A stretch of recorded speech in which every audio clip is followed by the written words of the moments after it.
যাদবপুরে হুড়মুড়িয়ে ভেঙে পড়ল বহুতল, তবে অল্পের জন্য বাঁচলেন বাসিন্দারা। ফ্ল্যাটে কেউ না থাকার দরুন প্রাণহানি কারো হয়নি, তবে তাদের বাসস্থান নিয়ে আতঙ্কের শেষ নেই। তুমি বাড়ি ভেঙেছে বলে বুঝতে পারবে না যে বাড়ি ভেঙে পড়েছে কিসের দোষে। তুমি একবার প্রমোটারকে দোষ দেবে, একবার বাড়িকে দোষ দেবে, একবার জমিকে দোষ দেবে। কিন্তু যে আইনে বাড়ি তৈরি হয়, যে আইনে রাস্তাঘাটে জিনিসপত্র চলে, সেই আইনে যদি গলদ থাকে, এটা কি হচ্ছে পাড়া? আজ বহুতল বাড়ির মতো তুমি ভেঙে পড়েছো, কিন্তু পাড়া টিএমসি করিস না, খুন হয়ে যাবি। নিষিদ্ধ স্যালাইন দেওয়ার জন্য এক প্রসূতির মৃত্যু ঘটল। জুনিয়র ডাক্তারদের গাফিলতি নিয়ে উঠেছে প্রশ্ন।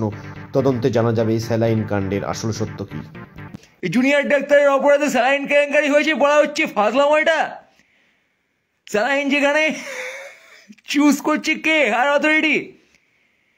জুনিয়র ডাক্তারদের রোল পলিসি, কবে কোথায় কিভাবে ডিউটি করবে সেটাও চুজ করছে হায়ার অথরিটি।